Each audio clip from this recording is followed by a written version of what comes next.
Sorry I didn't do the other title. Ethical Practice in I/O was the first grouping this morning. But the second one is Language and Critique 1.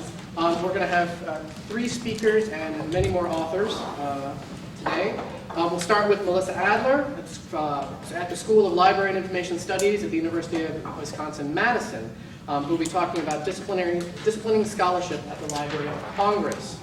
She just received her PhD from the University of Wisconsin-Madison School of Library and Information Studies with a PhD minor in Gender and Women's Studies. Her dissertation title is For Sexual Perversion, See Paraphilias, Disciplining Sexual Deviance in the Library of Congress.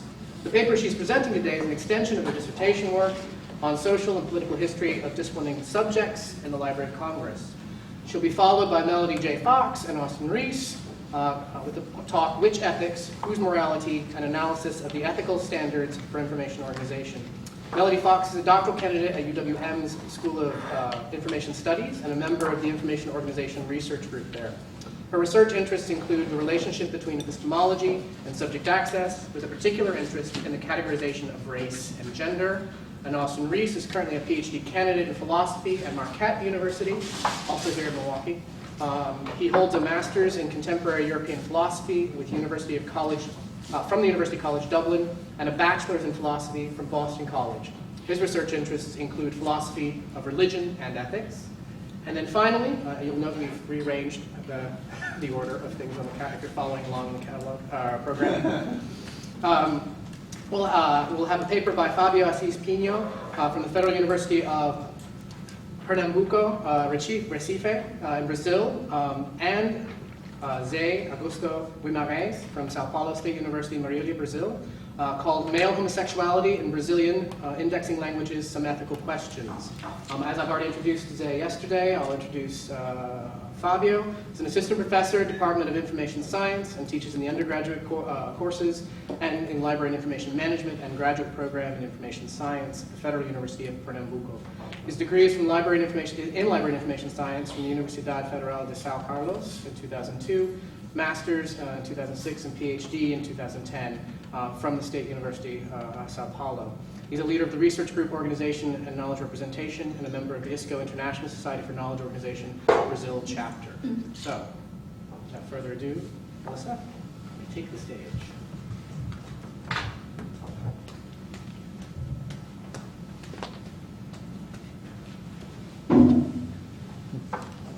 Okay, thanks, Joe, and thank you, UW Milwaukee, for being here and making this possible. So as Joe said, my dissertation work focused on one particular heading, paraphilias, which was the heading that was authorized to cover the concept of sexual perversion. It was authorized in 2007, and to me this was very puzzling, so I decided to investigate the social and political history of this heading. And then what ended up happening is, of course, it opened up all kinds of questions for me about disciplining information more widely, especially for emerging interdisciplinary fields. So that's what I'm going to talk about mostly today. But I'm going to tell you the conclusions that I drew from my dissertation that apply to what I'm hoping to do next. But in the interest of time, I'm also going to, instead of focusing on a bunch of different fields, I'm going to focus on critical animal studies, which is a new field, and I think it really pushes the limits of classification in particularly interesting ways. So first of all, the basic premise is that libraries have a lot to do with the knowledge production. They don't simply just organize or mirror what's produced, in my view. They are actually in the business of disciplining in 2 different ways, of disciplining norms within the academy, but also sexual deviance in the world. They reproduce and produce norms. So these are the key conclusions that I came up with that have implications, I think, for interdisciplinary studies. First of all, libraries are very powerful, and they choose to privilege certain disciplines over others, and some voices over others. They reproduce dominant discourses and produce silences through censorship or under-cataloging, or what Sandy Bergman calls bibliocide.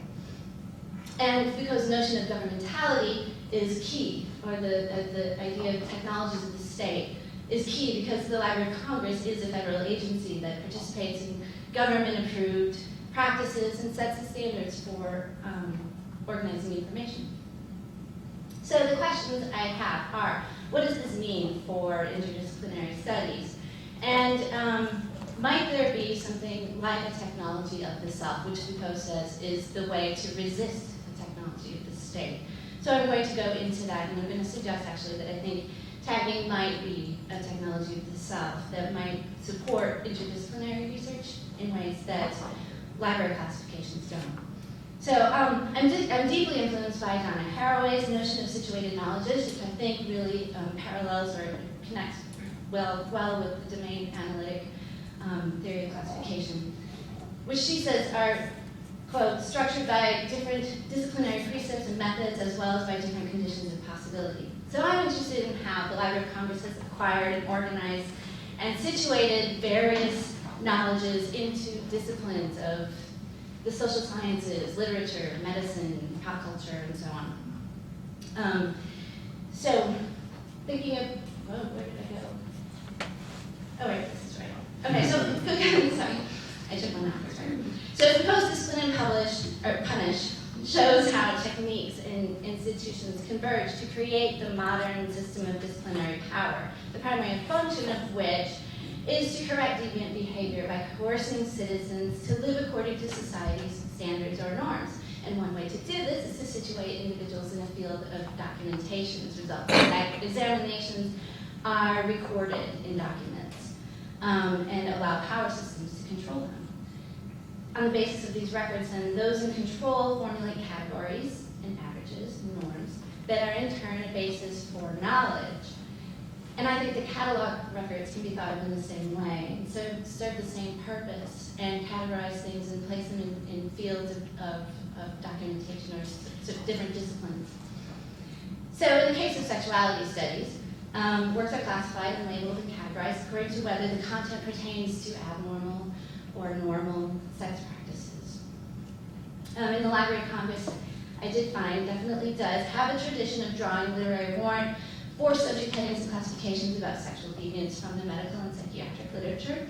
And so this is an early, Kraft Ebing is one of the early sexologists from the Progressive era. And this is actually a catalog record for the 12th edition, but it was published earlier than that. And it's something that the Library of Congress drew from when it authorized and created the heading sexual perversion. So, but at the heart of this choice to lean on the medical profession, the psychiatric profession, is the assumption that sexual acts are medical problems, right? So the normalizing effects of these professions are definitely at play in the LC collection and catalog, and then by extension in libraries everywhere. And so, although the term paraphilias is intelligible to the psychiatric community, and it will probably help them find information, it's really hardly ever used by other disciplines. And I'm sure that most of you have not heard this term, or vaguely have heard of it maybe, and it comes up in Law and Order SVU. But that's the only place I've seen it. But the term neglects the social sciences and humanities. So this book here, Part-Time Perverts, it's described as, quote, an interdisciplinary exploration of sexual perversion in everyday life. Drawn on her own experience as well as pop culture and a multidisciplinary mix of theory, the author shifts the discussion of perversion away from the traditional psychological and psychiatric focus and instead explores it through a feminist lens as a social issue that affects everyone. But you can see here that actually the Library of Congress is firmly situating this work within the medical and psychiatric fields by naming it as being about paraphilias, right? So despite this author's attempts to get out of this world, there's really no other term to get at this. So again, getting at this idea of technology of the state, this is, on the left you see pictures of the Panopticon, and I'm not the first person to make this comparison, Panopticon with libraries, but definitely on the left you see this is an 18th century mechanism of social control as imagined by Jeremy Bentham, and it's a prison system where you have the person in control, the eye of power in the center. And it can't be coincidence that the Library of Congress is a lot like that, right? With the powerful authority in the center, with, watching over the books and patrons in the library. So James Scott says that to see like a state means to, quote, accept the order of things and to internalize them. It means that we begin to deploy and think with the logic of superiority, of orderliness, and that we erase local practices of knowledge that may be less efficient, may yield less marketable results, but may also in the long term be more sustainable. And Barbara Tillett has acknowledged that as the Library of Congress, subject choices tend to reflect the attitudes and beliefs of the federal government. And so the use of paraphilias, I say, as a subject heading, performs the disciplinary act of prohibiting access while pathologizing certain behaviors or expressions. So, is tagging possibly a technology of the self? According to Foucault, technologies of the self permit individuals to effect by their own means or with the help of others a certain number of operations on their own bodies and souls, thoughts, conduct, and way of being. And as Raphael Kabor puts the point, the self is not the ego, but the intersection of natural and artificial dimensions through which we shape our identities.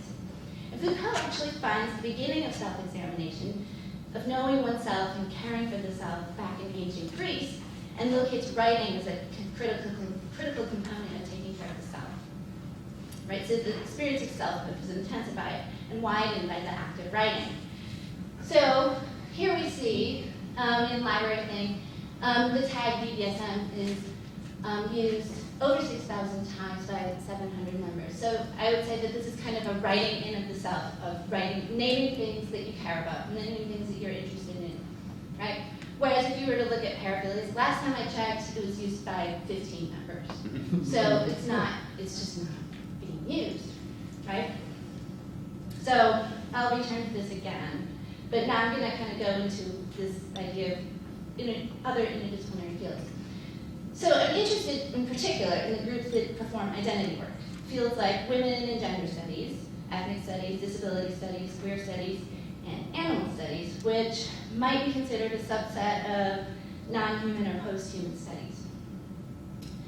In the process of each of these, of coming of age for each of these categories has been very similar, as each has been and is subject to policing and disciplining by the state, othering by a dominant group, and depersonalization. And they've been marginalized by the academy, named and categorized by external authorities, and the subjects of experiments. And each of these groups has struggled to be heard and represented in their own terms.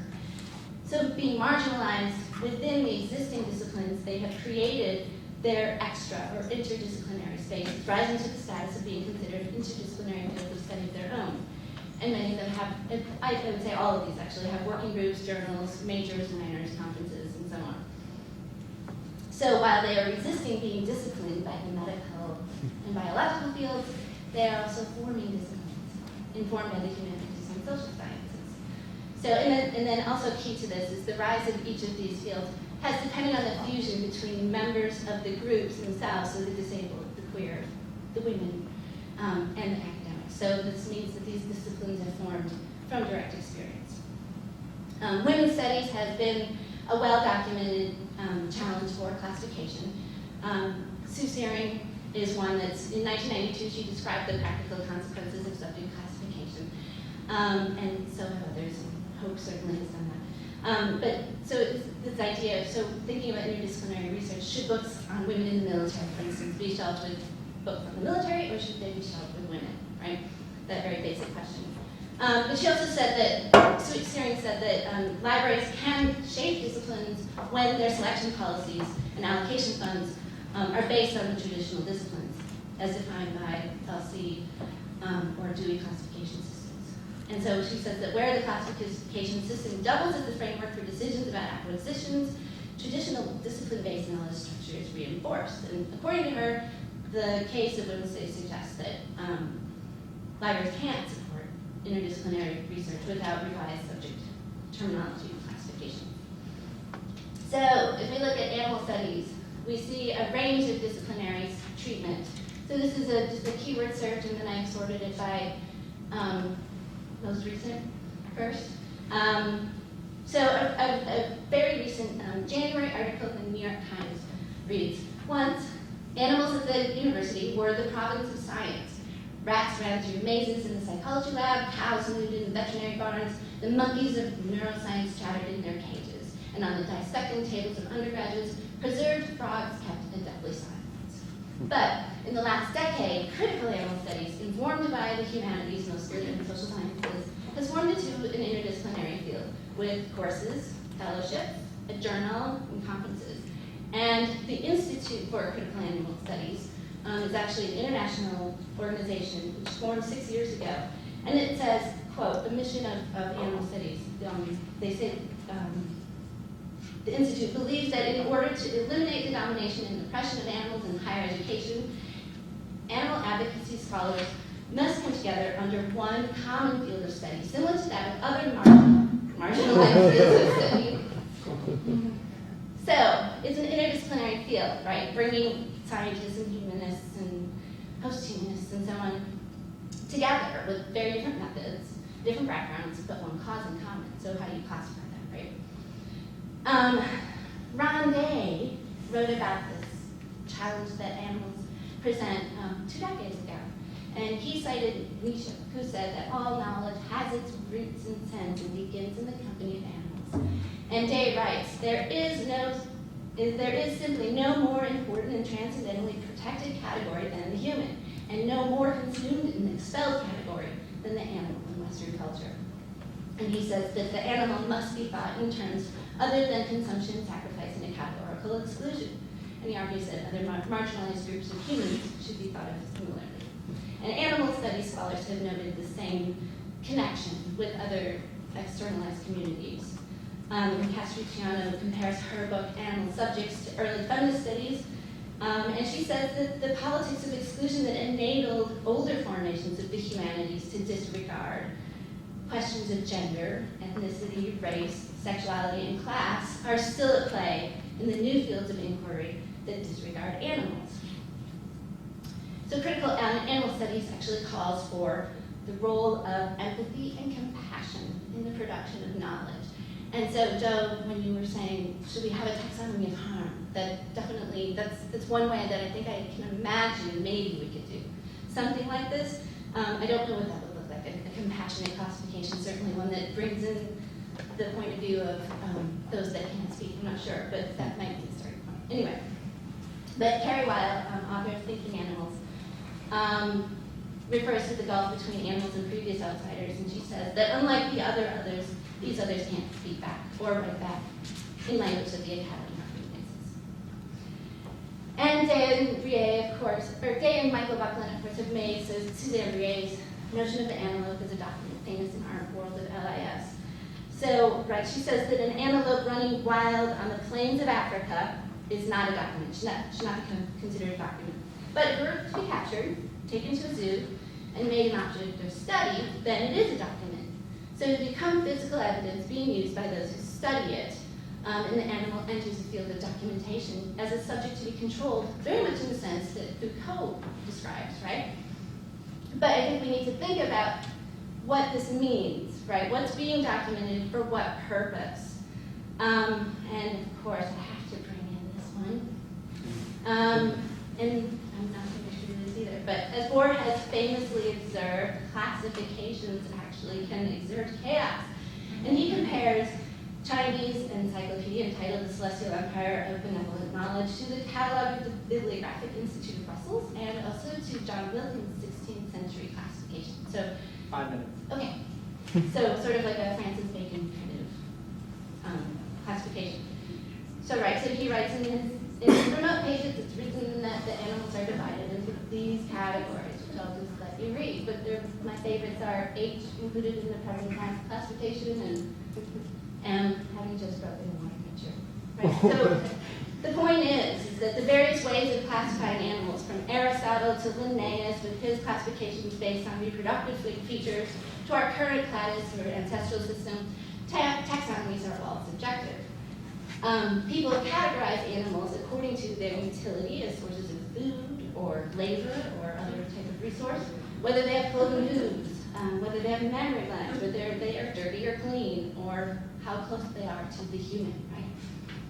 So Haraway, who's been pivotal for her use of this cyborg to talk about the power of selves and the border of multiple identities, she's moved from cyborg studies to animal studies, particularly companion animals. But she's also done this is earlier, before she did companion animals, she did primates. But she writes, I have come to see cyborgs as junior siblings in the much bigger, queer family of companion species, in which reproductive biotechnopolitics are generally a surprise. Clearly, cyborgs with their historical congealings of the machinic and organic in the codes of information or boundaries are less about skin than about statistically defined densities of signal noise fit within the taxon of companion species. Right, so Haraway believes that what it comes down to ultimately is the idea that partial knowledges from various positions is what matters. So looking at the library thing page for this book, Primate Visions, we do see all these disciplines coming together in the same space, right? And as Patrick said, there's still disciplining happening, right? Because there's definitely authorized terms within those communities, but they're all coming together here. So I'm going to, how much time do I have now? You had 4. Oh, all right. So Judith Heatherstone argues, following James Scott, that we may want actually anti-disciplinarity, knowledge practices that refuse form and content of traditional canons. And she writes, we may in fact want to think about how to seek unlike a state. We may want new rationales for knowledge production, different aesthetic standards for ordering and disordering space, other modes of political engagement than those conjured by the liberal imagination. We may ultimately want undisciplined knowledge and more questions with fewer answers. So I'm just going to briefly touch on this. This is the artwork of Sue Coe, and she has done tons and tons of artwork on slaughterhouse animals. But Heather Dodge, who's actually a librarian in New York, says that Coe's artwork presents a sort of visual taxonomy. And unlike traditional taxonomies, which break down animals into categories of species, disciplines, or geographic areas, Dodge suggests that a new form of taxonomy that she describes as an animal folksonomy might work for in thinking about how can we possibly render animals, or how can we possibly speak for those that can't speak, right?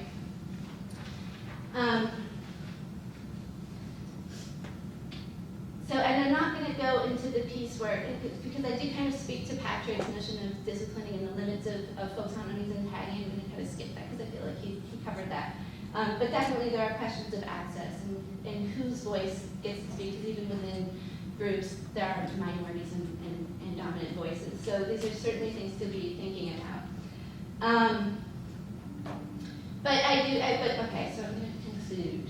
So ultimately, these emerging fields are concerned with knowledge production, which I think is really interesting. They all question how knowledge is produced.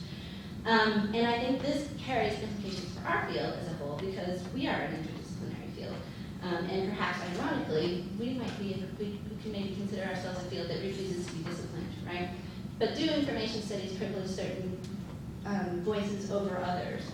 And as the organizers of materials from these areas, we need to just be aware, I think, of the diversity of perspectives and the implications of creating classifications for and about others. Haraway, to return to her, argues that, quote, for politics and epistemologies of location, positioning, and situating, or partiality, and not universality, is the condition of being heard to make rational knowledge claims.